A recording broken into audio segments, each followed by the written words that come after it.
The city never slept. Its towers glowed like distant stars, its streets pulsed with life, and its people moved as if time itself demanded obedience. Amid that electric chaos lived Daniel Reyes, 35, successful, admired, and utterly lost. Every morning was the same ritual: wake before dawn, press his tailored suit, sip black coffee in silence, and drive through streets that blurred into glass and metal. He worked on the top floor of a skyscraper where the windows stretched endlessly and the air smelled of ambition.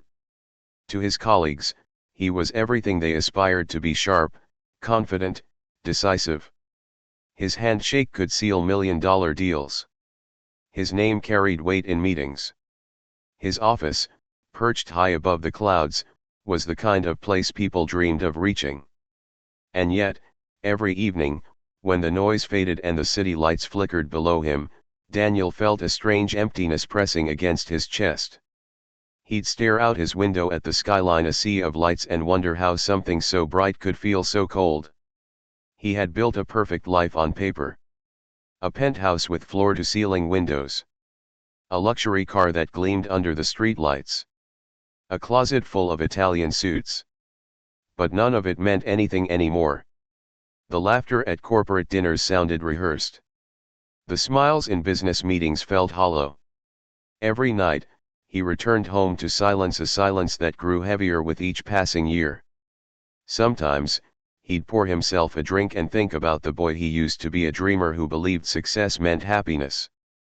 Somewhere along the way, that boy had vanished. One Friday evening, after closing a massive deal that earned his company millions, Daniel left work later than usual. The streets were quieter, the air heavy with the scent of rain. As he walked toward his car, he saw a small figure sitting near the building steps, a young boy, no older than 10, hunched over a piece of cardboard. At first, Daniel walked past without noticing. He was lost in thoughts about contracts and deadlines. But something made him stop, a faint sound, like the scratch of a pencil. He turned back. The boy was drawing, his clothes torn, his hands dirty, but his concentration unwavering. The cardboard lay flat on the ground, covered in pencil lines that took shape under the flickering streetlight. Daniel stepped closer. "What are you drawing?" he asked. The boy looked up, startled but not afraid. His eyes were bright, too bright for someone who looked so tired. "The city," the boy said, smiling faintly. "One day, I'll live up there."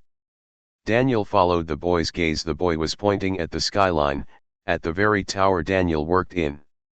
For a moment, Daniel didn't know what to say. "That's a big dream," he finally replied. The boy nodded. "Dreams should be big. Otherwise, they don't reach the sky." Daniel let out a small laugh, not mocking, but surprised. It had been years since anyone had spoken to him with such simple conviction. He reached into his wallet and pulled out a $20 bill. "Here," he said softly. "Get yourself something to eat." The boy took it, hesitated, then smiled again. "Thank you, sir. I'll buy paper instead. I want to finish this one." Daniel blinked. "Paper?" The boy nodded. "I can find food later. But drawings, they remind me to keep dreaming." For a long moment, Daniel stood there, unsure why his chest ached. The boy returned to his drawing, humming quietly as if the world beyond the cardboard didn't exist. The rain began to fall, and Daniel turned away, heading for his car. He drove home in silence, but the boy's words followed him like an echo. Dreams should be big. Otherwise, they don't reach the sky. That night, Daniel couldn't sleep. He stood by his window, staring at the same skyline he saw every day, the one the boy had drawn. But for the first time, he saw it differently. Those towers didn't look powerful anymore. They looked distant. Cold. He thought about the boy's dirty hands, his torn clothes, and the way his eyes still shone with hope that Daniel, with all his wealth, had somehow lost. He whispered to himself, When did I stop dreaming? The city outside glittered like 1,000 promises. But to Daniel, it felt like a cage made of light. And as the rain tapped softly against his window, he realized something had shifted inside him. Something small. Something dangerous. Something that whispered, there must be more than this. The next morning, Daniel arrived at work early, but something felt off. The office was the same, the polished floors, the hum of computers, the faint scent of coffee, but he felt detached from it all, like a stranger moving through a world that no longer belonged to him. He sat through meetings, nodded at presentations, and signed documents that meant millions to others but nothing to him. Every face he saw wore a mask, polite, practiced, perfect. Every voice was talking about growth, profit, or power. But all Daniel could hear was the boy's voice echoing in his mind. Dreams should be big. Otherwise, they don't reach the sky. By afternoon, his head was spinning. He excused himself from a meeting and walked outside. The air was heavy, the sky painted gray, threatening another storm. He crossed the street, scanning the same place he'd seen the boy the night before. The steps were empty. Only a few scattered pencil shavings remained on the wet pavement. He waited for a while, hoping the boy would appear, but he never did. As he turned to leave, a small folded piece of cardboard caught his eye, the drawing. The same city skyline, sketched with astonishing detail. But this time, Daniel noticed something he hadn't before. Above the tallest tower, the boy had drawn a small stick figure standing on top, holding a paper airplane. Daniel picked it up gently, his heart tightening. The boy's dream wasn't just to reach the city, it was to rise above it. That night, Daniel couldn't eat. He sat in his penthouse surrounded by silence, holding that drawing as if it were the most precious thing he owned. He didn't know why, but something about it pierced through years of numbness. By the third day, he decided to find the boy. He drove through the streets downtown, under bridges, past shelters, down narrow alleys. He asked around at convenience stores, small diners, even a security guard near the park. Finally, an old woman selling flowers outside a station nodded when he showed her the drawing. "You mean the little artist?" "Yes, I've seen him," she said softly. "He comes here sometimes, sits by the steps, draws people. Quiet boy. Always smiling." Daniel felt a flicker of hope. "Do you know where he lives?" Her face darkened. "I'm sorry, sir. He hasn't come by for 2 days. Someone said he got sick. They took him to the shelter hospital down the block." Daniel's pulse quickened. He thanked her and rushed to the shelter. Inside, the walls were old and peeling, and the smell of disinfectant hung in the air. A volunteer led him to a small room. There, lying on a cot, was the boy. Pale, eyes closed, breathing shallowly. A worn sketchbook rested beside him. Daniel felt a lump in his throat. He knelt beside the bed, gently touching the boy's hand. The volunteer whispered, "Pneumonia. He's been out in the cold too long." Daniel swallowed hard. "Can I help?" The volunteer looked at him kindly. "We're doing what we can. But he needs more than medicine. He needs a chance." Daniel left the shelter that night shaken to his core. He walked for hours through the rain, his designer shoes soaked, his expensive coat clinging to him like a weight he no longer wanted to carry. For the first time in years, he cried not out of frustration, but grief. When he returned home, he couldn't bear to look at the marble floors or the city view. It all felt meaningless. He sat down and opened his laptop, not for work, but to type a letter of resignation. No explanations. No excuses. Just 6 words. "I can't do this anymore. Daniel."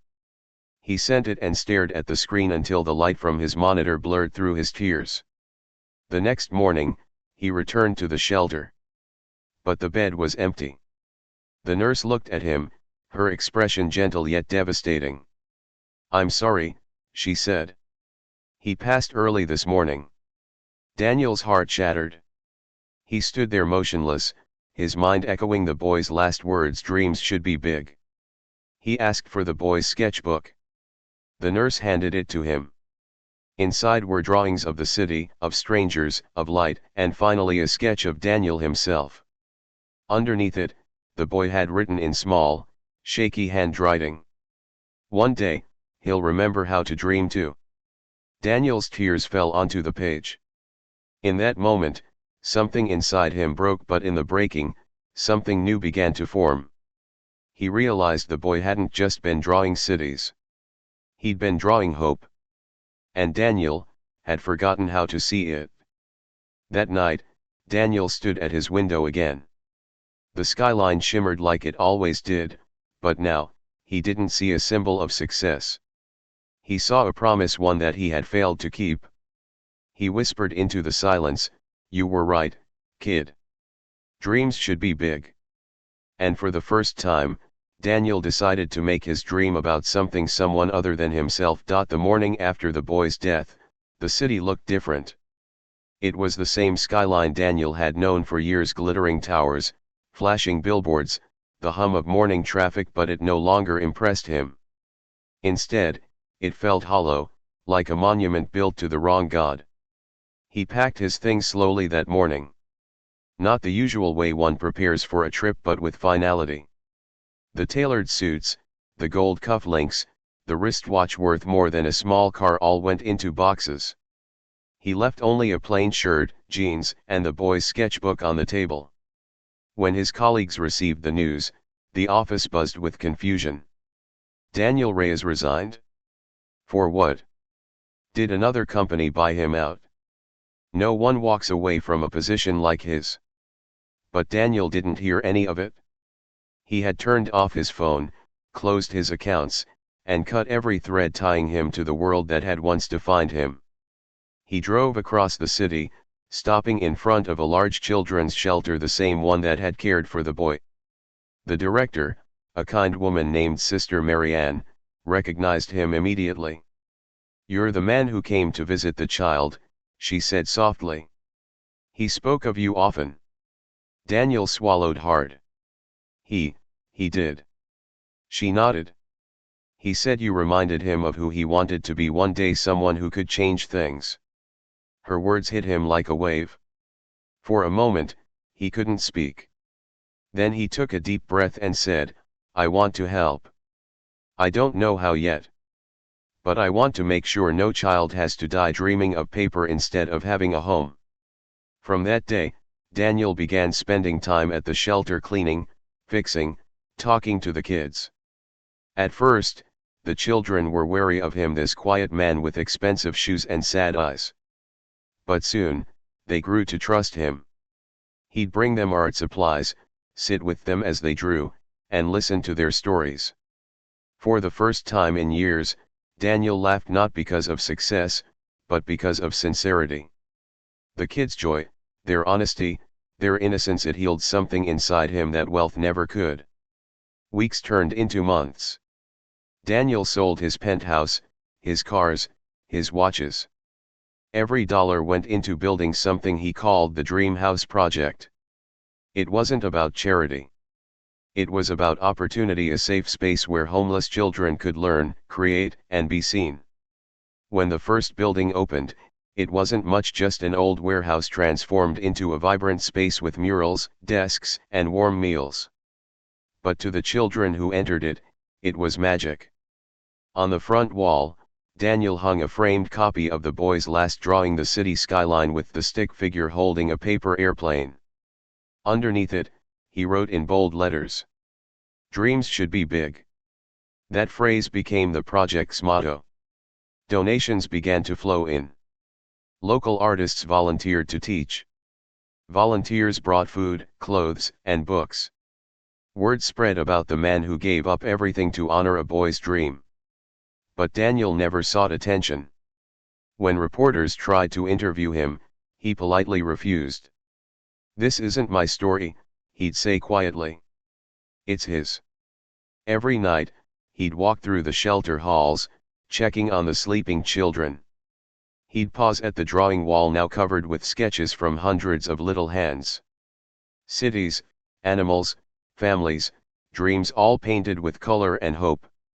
Sometimes, when he was alone, he'd whisper to the photo on the wall, "You did this, kid. You changed more lives than I ever could." Years passed. The dream house expanded into multiple centers across the city. Thousands of children found safety, education, and a future there. Yet Daniel still lived simply a small apartment, a few books, and a heart finally at peace. One evening, while cleaning the art room, a little girl ran up to him, holding a crumpled drawing. "Mr. Daniel, look. I drew this for you." He smiled and unfolded the paper. It was a picture of him surrounded by children, under a banner that read, "The man who helped us dream." Tears filled his eyes. He knelt down and hugged her. "Thank you," he whispered. As the sun set outside, its orange light filled the room, touching the walls covered in dreams. Daniel stood silently, gazing at the frame drawing, the one that had started it all. For the first time in years, he felt something he couldn't describe, not success, not pride, but peace.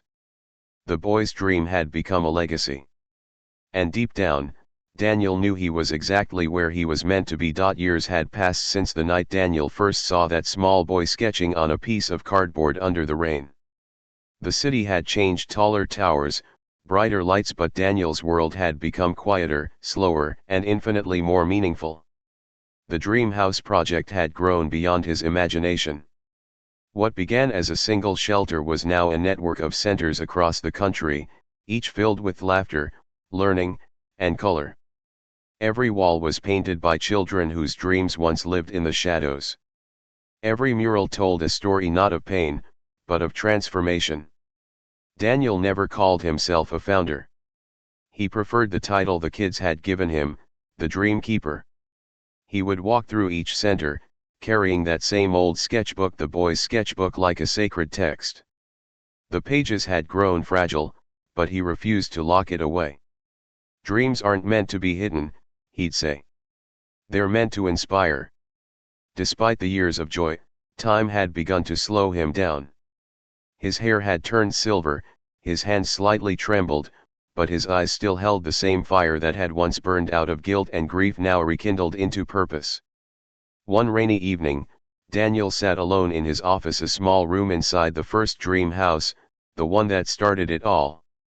Outside, children's laughter echoed through the halls. He looked out the window at the city skyline. The same skyline he'd once viewed from the top of a skyscraper, now from a much humbler window. Yet somehow, it looked brighter now. He opened the sketchbook and traced the boy's drawing again, the city, the tower, the little stick figure with the paper airplane. The lines were smudged from years of being touched by his hands. Beneath it, he'd written years ago in faint ink, "This dream belongs to everyone who refuses to give up." He smiled softly. "You did it, kid," he whispered. "You reached the sky." A soft knock came at the door. "Come in," Daniel said. A young man entered, maybe in his early 20s. He wore paint-stained clothes and carried a backpack full of art supplies. His eyes were bright, full of the same spark Daniel had once seen in another child long ago. "Mr. Daniel," he said shyly. "They told me to show you my work before the exhibition tomorrow." Daniel gestured him closer. "Let's see it." The young man laid out his drawings, portraits of street children, scenes of resilience, light emerging from darkness. Daniel's heart swelled as he turned each page. "These are beautiful," he said. "You have something special." The young artist smiled. "I grew up here, sir. In this very dream house. You helped me believe I could be more than my circumstances." Daniel blinked, his throat tightening. "You were one of the kids." "Yes," the boy said proudly. "You used to sit by me and tell me to draw what I felt, not just what I saw. I never forgot that." He hesitated, then pulled out one final piece. I made this for you. It was a painting, vibrant and powerful. It showed a man standing at the edge of a bridge, rain falling, holding a child's sketchbook up to the sky. The city lights shimmered behind him, and above, hundreds of paper airplanes filled the night sky, glowing like stars. Daniel's vision blurred. He ran his hand gently over the canvas. It's magnificent. The young man smiled softly. I call it the Dream Keeper. For a long moment, Daniel couldn't speak. He stood, placed a trembling hand on the boy's shoulder, and said, keep dreaming. And when I'm gone, promise me something, keep helping others do the same. I will, the young man said quietly. You've changed so many lives, sir. Including mine. That night, after everyone had gone home, Daniel remained in the art room, surrounded by drawings, colors, and echoes of laughter. He sat beneath the boy's framed sketch, the one that started everything. Outside, lightning flashed across the clouds, illuminating the paper airplanes painted on the mural. He felt peace. A deep, quiet peace he hadn't known even in his most successful days. When the morning came, the staff found him sitting in his chair, eyes closed, a faint smile on his lips, and the sketchbook resting on his lap. He was gone gently, silently, as if he had simply followed the boy into the light. At his memorial, hundreds gathered, children, artists, teachers, volunteers. On the wall behind his portrait hung a banner with the words that had become his life's truth. Dreams should be big. And in the years that followed, every dream house across the country held an annual event called the Paper Airplane Night. Children would write their dreams on small folded papers and release them into the evening sky, a sky filled with hope, color, and faith that dreams, no matter how fragile, could change the world. Somewhere, in that endless sky, it felt as if two souls, one boy and one man, were watching and smiling.